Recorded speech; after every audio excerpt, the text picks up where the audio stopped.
Hello, everyone.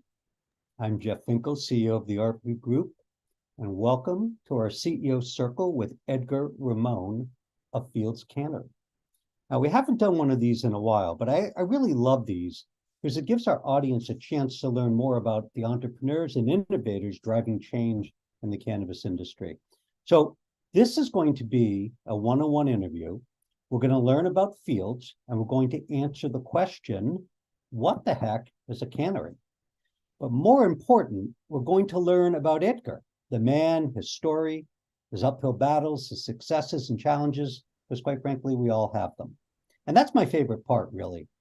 But before I begin, for our new viewers, let me introduce you to the Arcview Group. So Arcview was founded by Troy Dayton and Steve D'Angelo in 2010. And Troy and Steve's mission was really to create sort of a first of its kind network for both investors and entrepreneurs, but with social equity at its core. And so they did that. They did it initially as an investor conference producer and the creator of an investor network, which grew to be the largest in the industry. Now, in addition to that, as time has progressed, we operate a venture fund called the Arcview Collective Fund, and we have a consulting arm that produces a variety of services, such as brand expansion plans, license application work that includes SOPs, standard operating procedures, operating plans, all that's required. We do liquidation advisory work for companies that are not performing. And we have a mentoring program to social equity licenses that teaches them the important skills like how to raise money or how to communicate with investors. And we also produce a lot of webinars. We all want to keep learning, right? There's so much to learn in this sector, and it changes all the time. I think some 36,000 or so people have registered for our Arcview webinars since 2020. Actually, you should go to our replays page, and maybe Carolyn, you'll throw that into the chat. There we have a library of, the impactful webinars that we've produced, covering many topics with industry thought leaders, really across the whole industry. And lastly, we have a marketing services group that offers a full range of services, including branding, collateral, website development, lead gen, strategy, and fractional chief marketing officer services. So Carolyn, maybe we can throw in the chat some links to our entire ecosystem so that our viewers can see them. All right, before we move on to the program, I just want to take a moment to thank our strategic alliance partners. First, Millennial Strategies, which provides government relations and advocacy services. Cannabis Team, which provides cannabis staffing and executive search. We work very closely with them. They have a slew of fractional executives and certainly full-time executives that they can source for operators and both on the plant touching and ancillary side in this industry. Stone Securities and Investments, a broker-dealer. They provide capital advisory and fundraising services. And our data partner, Hoodie Analytics. We appreciate their support and we appreciate their place in this ecosystem and community. All right, I'm ready. Let's get going. Welcome, Edgar. How are you? There he is. Hi, Jeff. How are you? Good. Good. So look, the first part of this, again, as I said, is to get to know you a little bit. I think we want to get a sense of you, right? So tell us a little about your early life, where you grew up, what kind of environment it was. That gives us a sense for how you view the world. Yeah, I grew up in the suburbs of Chicago, kind of bounced a little bit between the city of Chicago and then until we got a little bit more established into my early kind of childhood days. We settled down in a small suburb again, just west of Chicago. So I consider Illinois and Chicago to be my home. Although right now I'm living in Michigan because that's where the business is at. Grew up in in an area where, I don't know, I would call it middle class. went to high school in the area. Actually met my wife, who at a very young age. So amazing! It's a rare story to hear that we're still married today, and we met back even before junior high. Went to junior high together, and then went to different high schools together. After graduating from college, I entered the finance world. I get into Wall Street right away. So that was the chapter right before this chapter. Got it. It's so funny. You don't have that traditional Chicago accent, which is very distinct. I mean, I'm from Boston. I don't really have a Boston accent either. So I guess over the years we purged it. But Yeah, I do get it from time to time, though, and I think it's when you say the word Chicago, I think that's where it kind of comes out. But you're right. I also spent a few years of my life in the southern Wisconsin area, and moved into our lake house where we wanted to raise our kids. So maybe I lost it there. yeah. So, all right. So, a lot of executives that found their way to the cannabis industry had initially a Wall Street background.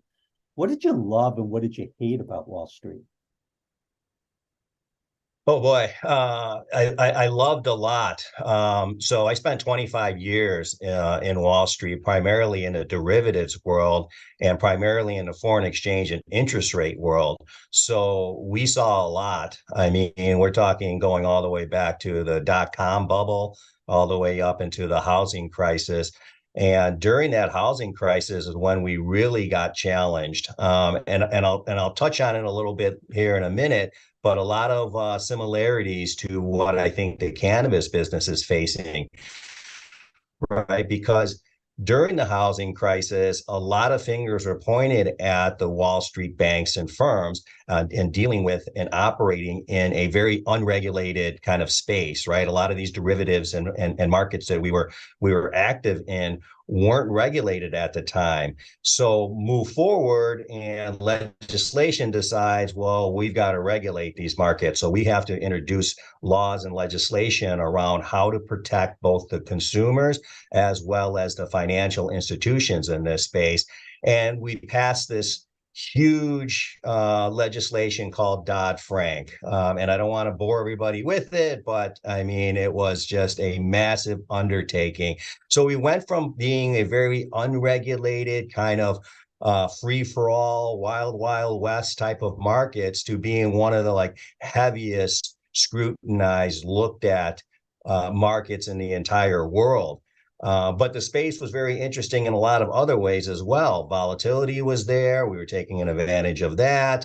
We moved in from foreign exchange perspective. We went from not being able to offer products to the retail to being able to offer products to the retail space. So that brought on a whole new marketplace. And we went from servicing thousands of clients to hundreds of thousands of clients. And the reason I said that there's similarities there, right? Because you look at cannabis, you look at it and say, okay, we went from a illegal market and not a regulated market with all of a sudden legalization occurring and a lot of new legislation being passed. So I've seen a lot of this in the Wall Street world. So kind of making this transition over to cannabis, I'm like, okay, I'm familiar with this. I've seen this before. We may not be comparing apples to apples, Yeah. but we're looking at this kind of similarity. However, though, with that said, after legislation passed and things started to calm down a little bit and the volatility went away, then I started to kind of wonder, where do I want to see myself in this Wall Street world?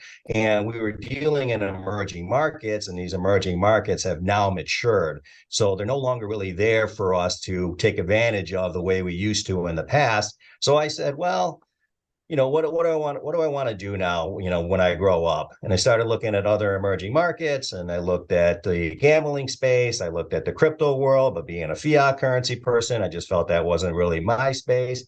And being a consumer and a user of the plant my whole life, I looked at the cannabis space and said, this makes perfect sense. Yeah, it's interesting because, similarly, I, was sort of an investor at a venture fund, an angel investor, advisor in the tech space.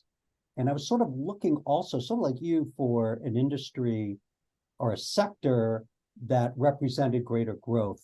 And I did that. So it was sort of my catalyst coming in as well. So I kind of get that. Although I didn't have the experience in dealing with a heavily regulated market that had, all the compliance costs that cannabis does. But so you mentioned, you were familiar with the plant. I was familiar with the plant too, although it took like 30 years off from being familiar with the plant. I was familiar when I was younger. For a long time, I wasn't. And then, a number of years ago, I started dabbling get in. How would you describe your relationship with cannabis or even alcohol, really from when you were younger to today? How has it changed, or has it changed? Yeah, I mean, it's definitely changed with legalization. However, my usage probably hasn't changed. I would probably consider myself to be at the higher end of the user spectrum, even prior to legalization. I mean, we grew up during that era of Reagan and say no to drugs, and the war on drugs, which we all know it was a failed attempt at trying to control this. But as teenagers, though, during that time frame, right, like teenagers like to do, if you tell them not to do something, they really want to do it, right? So when I was growing up in that particular era, it was like, say no to drugs. Well, they're probably saying that because they're wonderful. And I want to give them a try. And at that particular time, at least for the group that I was associated with, it wasn't really looked at as the medicinal value, and although that has changed today, it was really looked at as a recreational use. But I just, again, it was something that was common in the area, not only that I grew up in, but the people that I grew up with. And I played sports during high school and junior high and everything else, but it was still very, very relative. I mean, it was in our lifestyle. Alcohol was a lot harder, though. You had to, if you wanted to get alcohol back then at a young age, you had to stand out front and hope you can find somebody that would purchase it for you, and you entice them by giving them a few extra dollars or buying a 6-pack for them or something. So it was a little bit harder, or you had to take it out of your parents' liquor cabinet, which we always thought we were smart and we can fill it with water or iced tea or something and it would offset it, but they caught on. So cannabis was a little bit easier to get, at least in my neck of the woods. So I grew up, consuming the plant. I also had kids at a very young age, though. So there was a point in time when we probably had to decide whether or not when we wanted to introduce it to them or let them know that we're comfortable with it and we're users. But being a young parent, though, allows you to do that, I think, at an age where it makes it a little bit easier. And nowadays, now that my kids are grown and even have kids of their own, it's very accepted. I can't remember the last time we were at a holiday gathering or just a family gathering where cannabis wasn't being consumed. So my previous life taught me to not be afraid of it, to face the fact that this is something I enjoy. Back then, I wasn't thinking this is ever going to be legal. In fact, probably no one thought it was ever going to be legal. But it didn't stop us from consuming it because it's what we wanted to do. It's the furthest thing from my mind that we would be here today with a market that's 23 billion plus. It's actually incredible. All right, look. Yeah, and I've been with some friends in the past that unfortunately got tied up in the wrong end of the war on drugs. And even today, when we're at conferences like MJ Biz or one of the other large ones, we all look at each other going, did you ever imagine, could you ever imagine this being, the way that it is? And no, we're dumbfounded. Totally get it. All right. So let's talk about what you're doing, right? So, it's the provocative title for our discussion. What the heck is a cannery? Tell us. Yeah, and we've been working with Arcview for a few years now, so it's easy for you and the group there to pronounce it correctly. But a lot of times we get what is it? What's a cannery, a canary, or a canary, or what are we talking about here? So the easiest way to describe it is that a cannery is the equivalent of what breweries or wineries or distilleries are in their industry, but we're for the herb lover. We're in the cannabis space. So just like breweries and wineries, where they manufacture it on site, they package it on site, they sell it to you on site, you can consume it on site, you can learn about the product. We're all encompassing with all of those capabilities as well. But again, for cannabis, we wanted to come up with something that was familiar to the 21 and older type of crowd.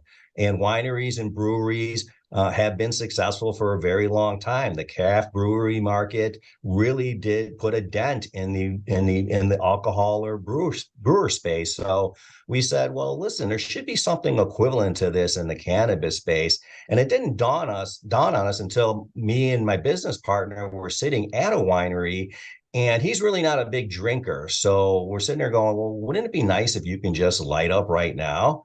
And then the light bulb went off, and we're like, okay, this is what we need to bring to market. This is what the consumer deserves. So yeah, the cannery is exactly that. It's like think of a brewery or a winery or a distillery, but it's for the cannabis consumer.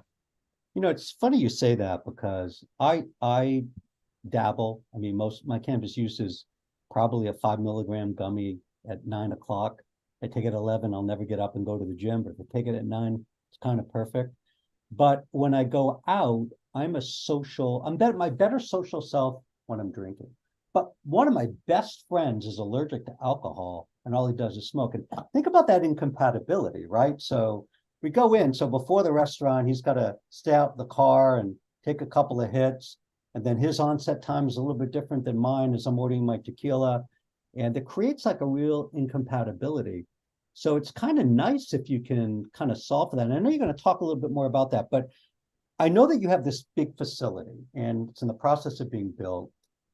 We have a graphic. Because I want you to describe it. I think that's going to give the viewers the best sense for it. Would it make sense for me to quickly try to call that up, that graphic? Yeah, absolutely. I think as the saying goes, right, a picture tells 1,000 words. So I'll walk you through what we're looking at in the rendering. Great. All right. I think I see it right there. Okay. All right. There it is. Does everyone see it? Can you see it? Got it. All right. So describe what we're looking at. Yeah, so this is a 4-acre parcel that's in Muskegon, Michigan. So on the west side of Michigan, very close to the beautiful shores of Lake Michigan. And what we're looking at here, what looks to be like the orange roof building part of it, is an existing 11,000 square foot building that's under construction as we speak. That's going to be converted into our retail, our back of house, our restaurant and bar, lounge, consumption lounge. There's a small gift shop when you first enter the premise. And then there's an outdoor space that's adjacent to this building, which would also be an outdoor consumption and dining area with an outdoor kitchen. And if you can kind of make out, there's a small pond over there. And then in the back corner is the back corner is a small amphitheater where we'll be able to host live music events, have weddings, have different anything that somebody either wants to rent or we want to utilize our event license for. And then the glass type roof building over there is our state-of-the-art indoor cultivation facility, which is actually a greenhouse. We're taking a very sustainable approach into building and remodeling this entire project. So we will have on-house premise with our head house, where we will have our processing lab inside. We'll have a tissue culture lab inside, dry rooms, etc. And then that will be connected by various greenhouses for the plant production. It's unbelievable. I've not seen such an integrated cannabis operation. You've got retail, you've got grow, you've got events, you've got a restaurant, you've got infused food, you've got, the consumption of alcohol and the consumption of cannabis on the premises. What's the licensing dynamic? Many states won't allow that last part. Can you just sort of walk us through the kinds, you don't need to list the name of but the kinds of licenses you need, and how were you able to do that? How were you able to get alcohol and cannabis consumption in the same facility? Yeah, so we have a total of 6 licenses, 5 of those being cannabis, which range from cultivation to processing, retail, lounge, and consumption. And then the 6th license is the alcohol license. One thing to keep in mind is that when we first bought this property, we took a little bit of a gamble because it wasn't zoned for cannabis at all, or even alcohol at that time. We took that bit of a gamble, though, because my business partner is born and raised in the area of Muskegon. He's very familiar with the workings of Muskegon, but more importantly, he's also a social equity recipient. And as you mentioned earlier in your introductions, right, that's very dear to Arcview's heart. It's very dear to our heart as well. But he was arrested in the area of Muskegon and spent time in the correctional systems. So the city of Muskegon themselves wanted to do what's right in this failed war for drugs, and they gave us ad hoc rezoning. They unanimously approved us for all of the licenses that we were requesting. But at that time, we didn't even know that we were going to go for a liquor license. However, the city of Muskegon, again, being as forward thinking as they are, they look at this as a 21 and older product. Cannabis and alcohol should be treated the same way. They got the same views that we have on how it's consumed, how it's offered to the consumer, etc. So we decided, let's roll the dice and let's see if we can get this liquor license. I wish I can say to the world out there that I've got the recipe of how to do this.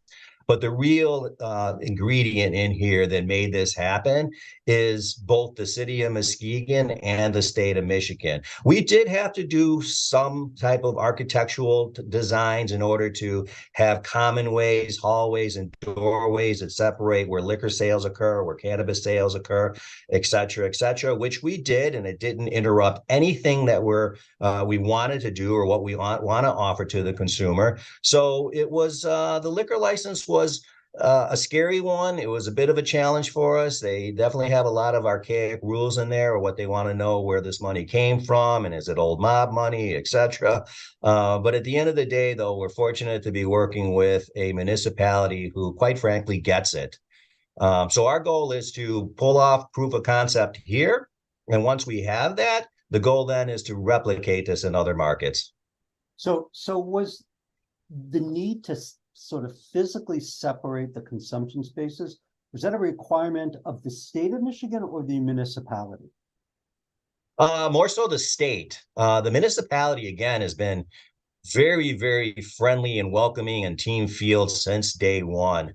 So it was really more the state that was suggesting that there be common ways and doorways in between these. However, with that being said, though, we have the ability, if you're sitting at your restaurant table, and by design, we're not going to allow smoking in the restaurant when it's open to the public, because really we're open to anyone, whether you're a cannabis consumer or otherwise, anyone over the age of 21, that is. But if you're at your dinner table and you do need to get a cannabis product because you're going into our lounge afterwards, or you're going outside, or you're going to the music venue, we can deliver it right to your table. So we do have flexibility on being able to, the actual purchase has to run through the metric system, but then we can deliver it to you wherever you're at on property. Can I order a canned beverage and have that delivered to the table while I'm eating my steak?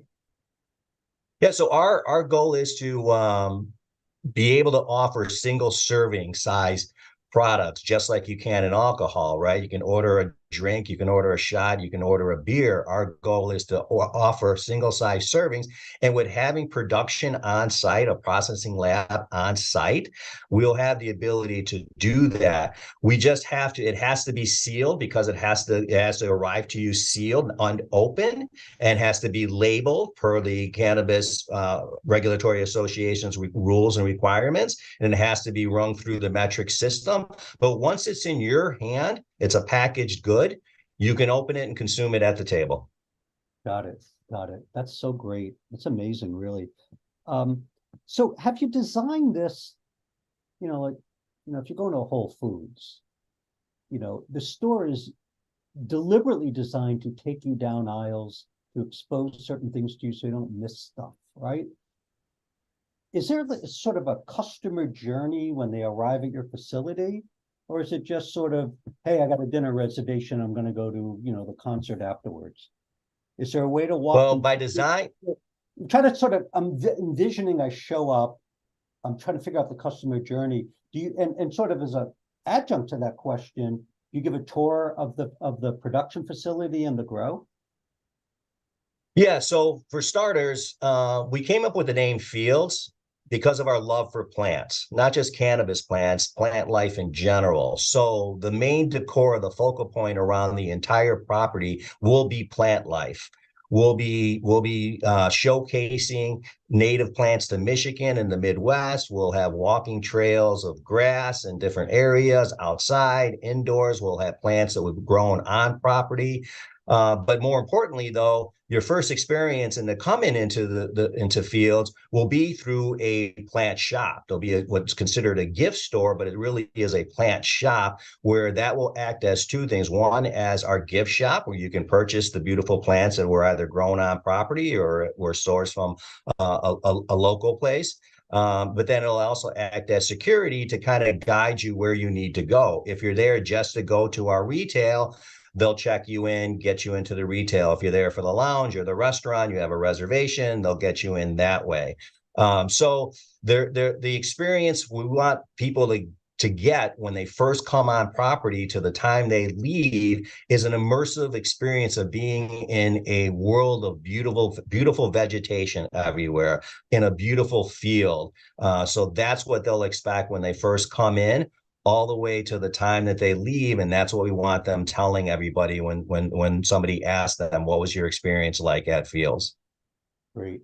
So And to answer your question, as far as tours, our goal is to build out our production facility will have the ability to have tours, but my business partner, who's a third generation grower, he's been growing the plant for 30 years himself. He's very particular, right? We don't want to get any cross contamination within our grow facility. So we're going to have videos throughout the entire property where you can actually see the plants, you can see the lab, and then we'll have window viewing where you can then view the plants and the production facility. But it'll be more set up so that people that kind of book a reservation or are there for a wedding or something else, we can kind of give them a tour that way. We just don't want them in the same room as the plant.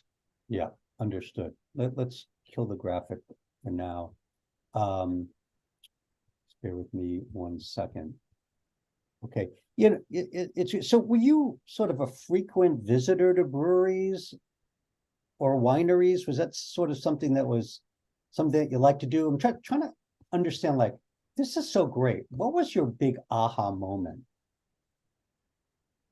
Yeah, look, I've been a frequent traveler my whole life, and then as the kids started to get older, it was a lot easier and a lot better to travel with them when they got to the age of legal consumption alcohol. But we've traveled the world and have always done things that were experiential. That's what we looked for. So I visited wineries in Italy that are 7th generation wineries. We've done Napa. We've rode motorcycles from Germany through the Alps all the way to Venice, Italy. And we're always looking for something unique. So when we first started looking at this industry, I got into it a little bit late. I didn't leave Wall Street till late 2018, really early 2019. So when I started looking at cannabis, that train had moved down the track quite a ways already. So it would have been very arrogant of us to think that we can come in and compete in a race that left a long time ago. So we started going, well, there's certainly a lot of this weed being grown and a lot of it being sold, but what's not being done? And the hospitality space kept coming back to us. And then for us as being adventurous, and then my wife having a strong 25 plus year background in hospitality, hospitality, it just kind of clicked and said, this is what we want to do. When we've seen so many great places that we know what the people want, we know what we need to build in order to make this memorable. So yeah, it's kind of a combination of our life travels, our previous lives, and even in Wall Street, I had employees in 6 different countries. I traveled the world for work as well, so I got to see a lot of different places, and I just started taking little bits and pieces from everything we've done throughout our life and said, hey, how do we combine this all into one space in this emerging market of cannabis? And that's what's helped us kind of come up with this whole concept. I mean, it's been a work in progress for a while, but again, the light bulbs kind of went off when we were just sitting at a winery and decided, the cannabis consumer definitely deserves this. And as you said earlier, right, whether this is a 23 billion, 30 billion, going to become $100 billion business, in my opinion, the boon in sales for cannabis is going to come when people have the same freedoms and privileges that alcohol consumers have. When you can just walk into a place and say, I'd like a sausage and pepperoni pizza and a pre-roll, please. Right. That's what's going to really boom sales. The idea of having alcohol sales would be a fraction of what they are today if you can only consume at home or in a private location. If you couldn't go to a bar, a restaurant, a concert venue, a music venue, or something else and order a drink, sales would be a fraction of what they are. It's interesting. One of the things that attracted me to this industry was unlike, in 2000, when I was an investor in the infrastructure layer of the web, we were building the pipes that we hoped industries would emerge on top of, like digital media and e-commerce. They didn't exist, right? That was the leap. And then in 2008, when, Web 2.0 emerged and the web became a two-way medium and not just a publishing medium, social media didn't exist, right? Yelp didn't exist. There was no sort of dual communication structure for the web. Those industries have been built. But what's interesting about cannabis is my view of the 100 billion is that exists. That's the value that's sold on a street corner by a bunch of guys named Eddie, right? And so the opportunity is the transition from illicit to legal. So we're playing the transition. But what you're talking about is something even more powerful. That's elongating the market. That's getting past the 100 billion. That's where usage extends past what it is today. Can you imagine if it's $100 billion today and you have to struggle to get it and to smoke it freely? If it was open, people will consume more, and more consumers that were scared of it will now get in the game and become consumers. My bet is that's going to double the industry over time when it becomes as easy as pepperoni and a pre-roll, please. So I think it's even broader. But you actually said something really interesting. Because as I'm looking at your business, it's not one business. It's many different businesses. You have events, you have hospitality, you have grow, you got retail, you've got food. I mean, it's a lot. And you said your wife comes from the hospitality space, so you're filling in the expertise. But you also have a partner, Mammoth Labs, which is an MSO. Do you talk a little bit about that partnership and what they bring to the table and what sort of skill set they fill in for you? Yeah, absolutely. Super excited to have them on as partners, and they really are true partners. Wherein sometimes it's kind of when you hear of these deals and they turn out to be more of a licensing deal, which I'm not saying there's anything wrong with that, but they came on as true partners, and we accepted them as true operating partners. Mammoth Labs, as you mentioned, is an MSO. They've dominated the West Coast market, starting in Washington and moving to Oregon, had some operations in California, and then are really dominating in Nevada right now. We met them roughly about a year ago at the first public reveal of the cannery at the Benzinga conference in Chicago. And they love the concept, and they're always looking to expand. They're looking at other markets constantly. They had their eye on Michigan. Obviously, Michigan today is a very strong market with regards to sales. And they said, boy, your concept makes sense. Just kind of how we're saying, boy, this is going to be what's going to escalate sales, is concepts like this.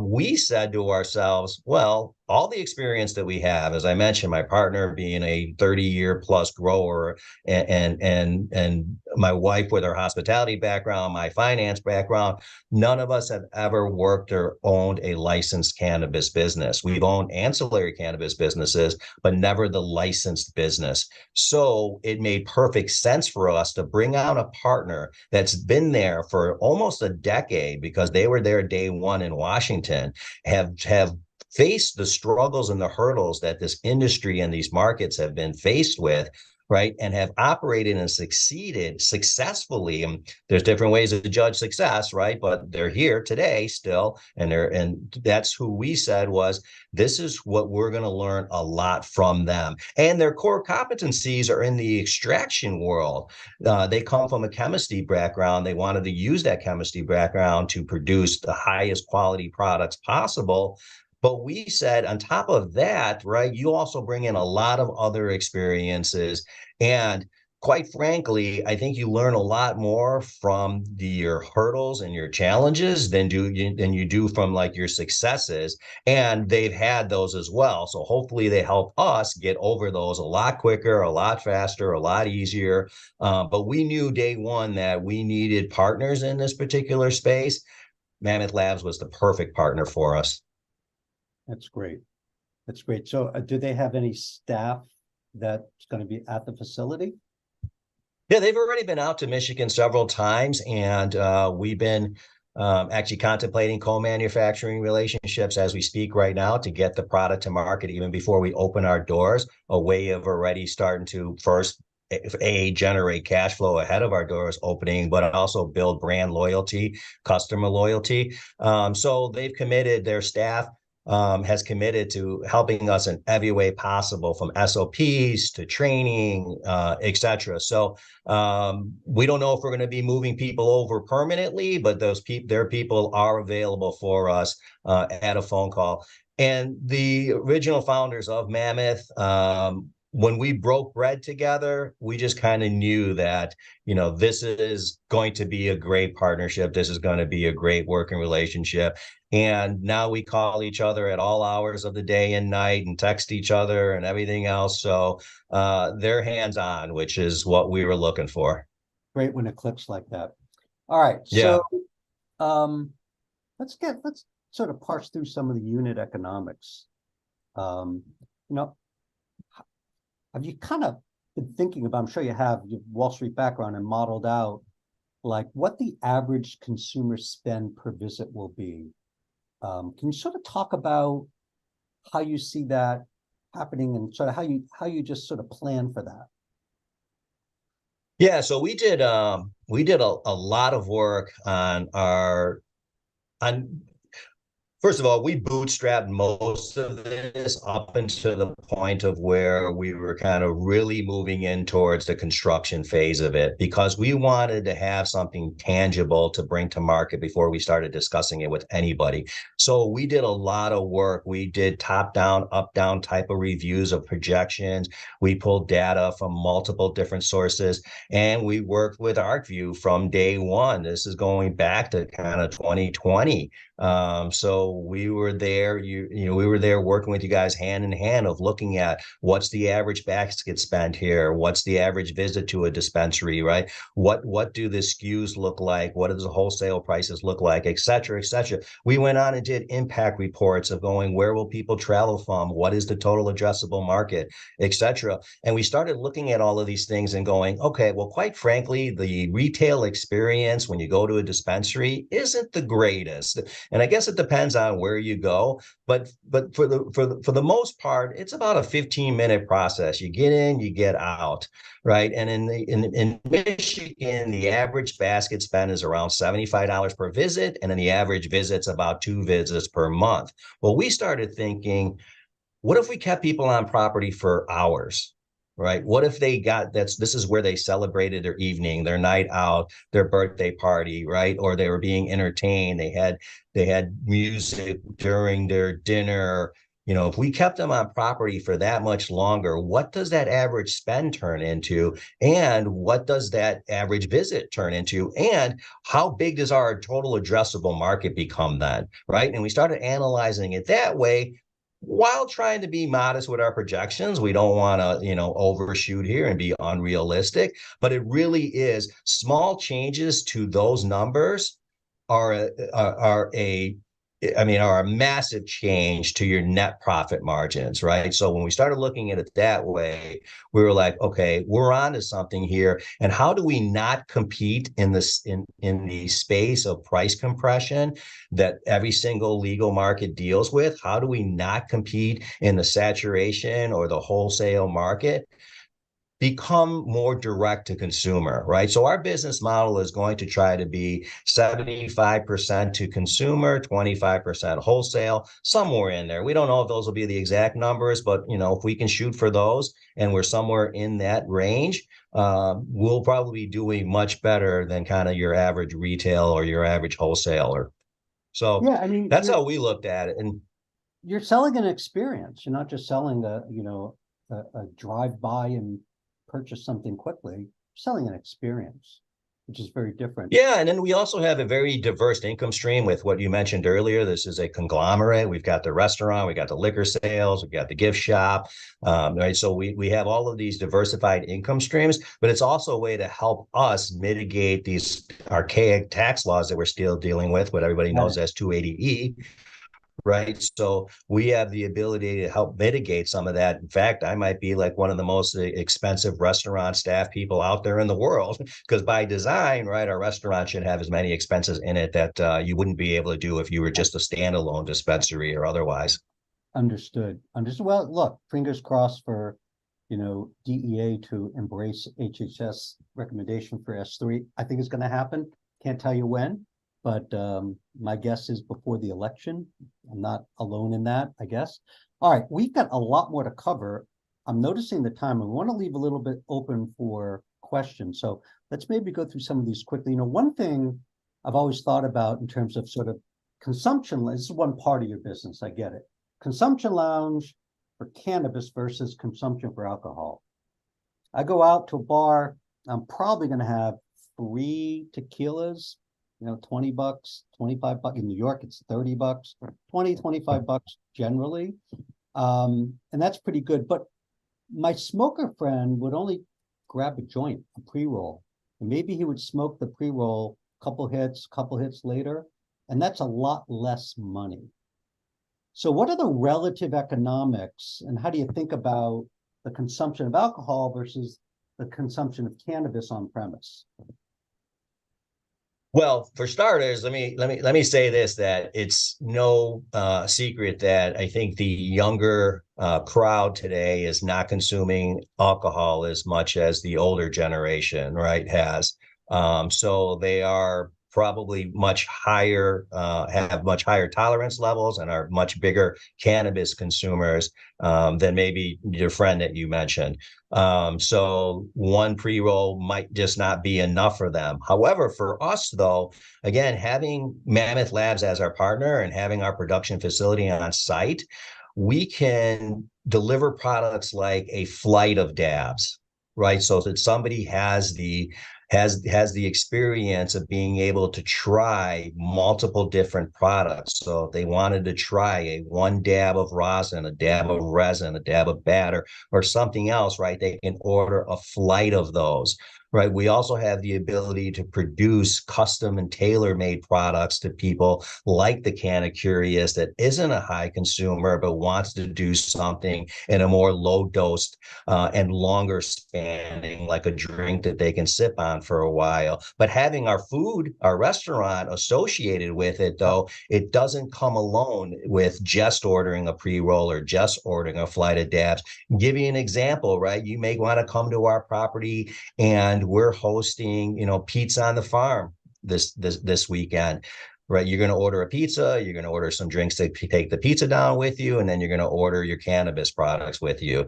Or you're going to take a picnic basket that's going to be a combination of a wine bottle along with certain dishes in there, a pre-roll or an edible or a dab or something else. So it's that upsale, right, that will get us to get more out of the spend than just if somebody was looking for the light consumer was just looking for.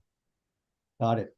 So bundling in. is also to go. You might want to take something home. So that's great. All right. Yeah, I mean, we have the space and we've been approved to have both a drive-through for our retail cannabis area, and we have the ability for people to pick up food. But again, our business model and based on everything that we're building, our business model is really to get you on property and keep you on property as much as long as possible, because we want you to have that experience. We want you to walk away with true memories. Right. All right. So I want to learn a little bit about the financing. Let's just, in the interest of time, I'm not going to go back and ask you sort of how you finance the date. Let's just focus your attention to what you're doing now. You have a crowdfunding campaign. I know you have a regular Reg D offering going on for credit investors. You have a great crowdfunding campaign going on. Can you tell us a little bit about that? Yeah, and again, thanks to Arcview for being there with us from day one to hold our hand and walk us through this crowdfund process. We knew from day one, regardless of if I won the lottery and I wanted to fund this all myself, I was probably still launching a crowdfund, and we knew that from day one for multiple reasons. It's a win-win-win in a lot of areas. One is a successful crowdfund will certainly tell our accredited investors and us that the validation is there, that the consumer wants this, wants to be a part of it, right? Secondly is, if you are a shareholder of our business model versus another cannabis company in the area, well, guess where you're going shopping, right? It's like owning stock in Walmart or Target. If you own Target, you're probably going to Target. But most importantly, though, we're built Fields Cannery all based on this being for the people, being for the consumer, right? We know we've gotten validation several times over that the consumer wants this, the consumer deserves this. So who better to own it than the people, right? So we look at it like this is a business model that, as we all know, right? You've been involved in this in quite some time, right? Getting into cannabis is not a cheap venture, right? The capex to get into any cannabis business in any marketplace is expensive, which doesn't allow for everybody to get involved. And if this continues to be the emerging market that we think it will become, and we do see federal reform take place, and this becomes that 100 billion, 200 billion market, then why shouldn't the people that got us here? There would be no legalization if it wasn't for the consumers that are spending $3 billion a year in Michigan. There would not be a legal market anywhere if it wasn't for them. So who better to own a piece of this business and a groundbreaking concept like we're building than the people themselves? So the crowdfund really is a win-win-win, I believe, for everybody involved. And that's why we're excited. We just went live yesterday. That's why we're excited to bring it to market, because it's also groundbreaking in the sense that there have been other cannabis companies that have done crowdfunds, not many of them. For the most part, funding of cannabis businesses has been left to the institutions and the accredited investors. And I'm not saying there's anything wrong with that. I'm just saying I would like to see, for lack of a better way of putting it, the average Joe have a piece of this emerging business and have a piece of ours.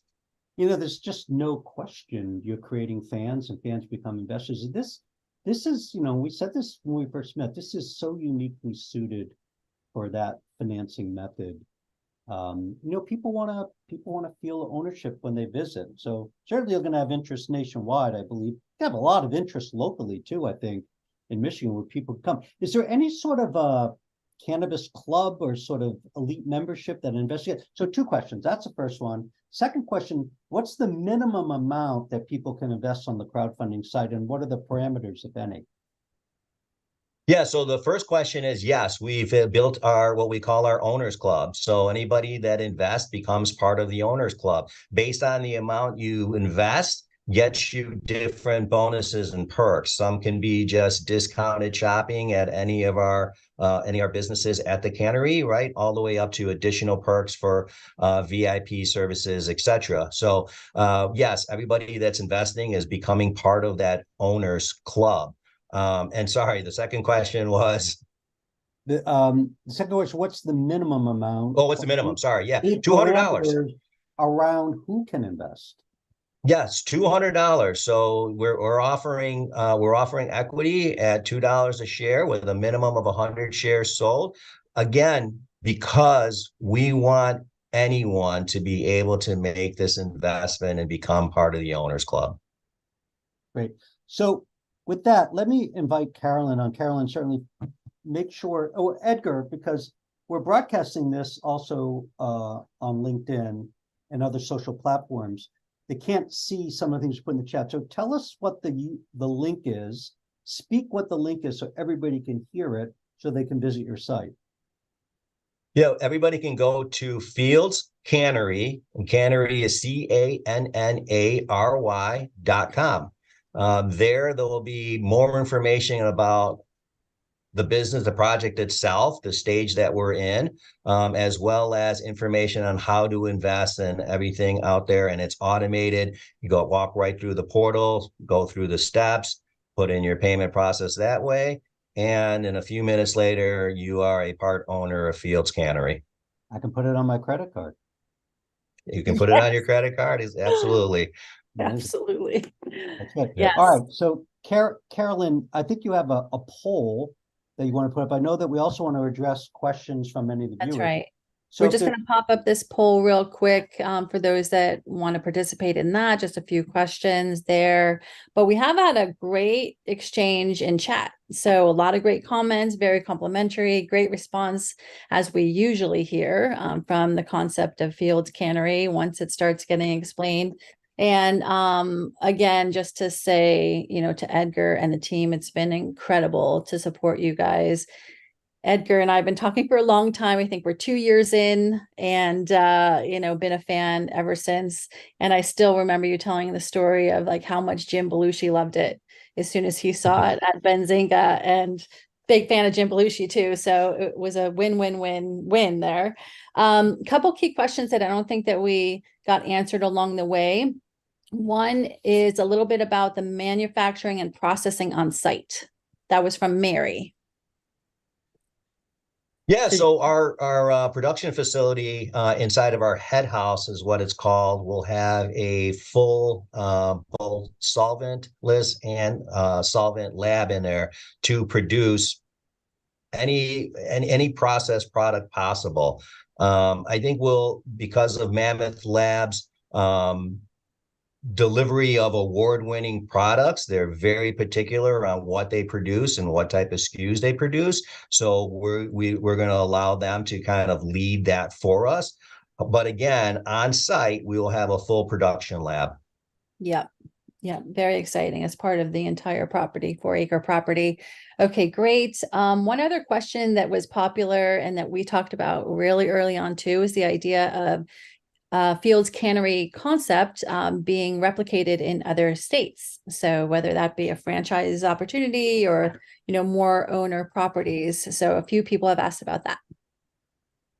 Yeah, I mean, our goal definitely is, again, to pull off proof of concept here in Muskegon, Michigan, and then take it to other states. Now, whether we take that to other states by ourselves or we pull off a franchise model, we're open to any of those. Of course, it's been on our desktop for quite a while now of people asking, would you consider franchising this? And, we don't know what the ultimate answer will wind up being, but the answer to whether this will come to other markets, it will be. And again, partnering with Mammoth, who's already an MSO, gives us a much easier into the markets that they're already involved in.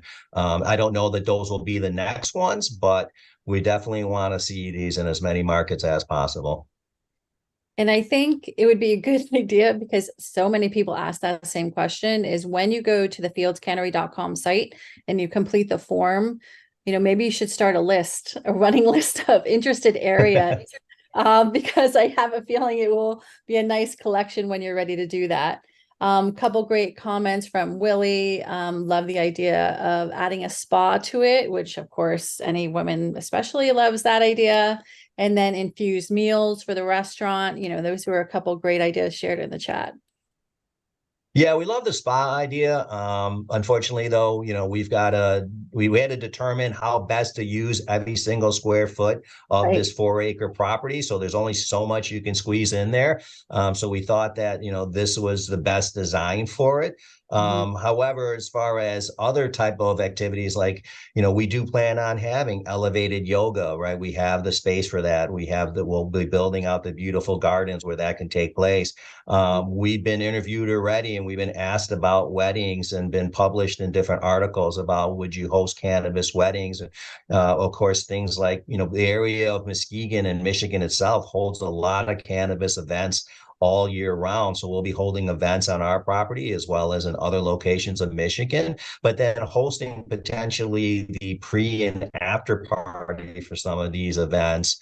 And then as far as the spa goes, it's like, again, we would love to be able to offer something like that, but we would also like to work with locals that provide services like that. And maybe they can do a pop-up on our location, right? Where we have so much space on property that we can do anything from allowing people to have pop-up spa days, yoga, art, other cannabis vendors like farmers markets, music events, etc. So we're open-minded to all of those concepts and opportunities. Yes, definitely a long list of opportunities to build out the 4 acres. Another quick question, because I know we're running out of time, is when are you guys opening? Yeah, we're under construction right now, and what our goal is, if everything went as scheduled, and we know what that means in this world, we can be open by this spring. So that is what we're shooting for. But don't hold me to it, because again, construction is a tricky one. When one thing fails, it backs up 10 things. So we're getting into the winter months of Michigan right now. So they'll be doing a lot of inside work to get us to that spring opening date. Excellent. Okay, Hey, great. I can't wait till you get to upstate New York, my friend. Yeah, I do love upstate New York. And again, from Wall Street, I spent a lot of time in the city of New York. But when I got to travel around New York, I really enjoyed it. And I can see a Fields being somewhere maybe in the Finger Lakes area or somewhere around there. Even at that's even too far. You don't have to go that far. Bring it closer. All right. Gotcha. Look, this is great. We're about out of time. Let me just quickly thank everybody for joining us and learning about Edgar and Fields. I hope you enjoyed it. We're going to get this posted on our replays page probably in about 48 hours so that people can review it, or those who had to leave early can see it. And also just again, just let's say it one more time, Edgar, www.fieldscannary with an A, canary.com, right? That's where people go? Exactly. Okay, That's great. where people go. It's the same. It's the same for our social media handles. We want to hear from everyone. So there's an area there where you can contact us and subscribe to our monthly newsletter, where you'll find out a lot more information about our progress of construction, all the way to anything else in terms of what Fields is doing, what the area of Michigan and Muskegon is doing. But we want to hear from everybody. Even ahead of time, so that we get feedback for what people are looking for from when our doors are open. Terrific. All right, great. And then final thank you to our backstage team, Carolyn, Guillermo, and Connor. Connor's doing the live streaming. Guillermo makes sure everything works, and Carolyn does all the great things that she does in managing these. So thank you, guys. This was great. I really enjoyed the story. I'm a big fan. Can't wait to fly out to Michigan, hopefully this spring, maybe early summer, and enjoy it. So with that, let me say goodbye to everybody. Thank you all, and have a great evening. Thanks, Thank you. everybody.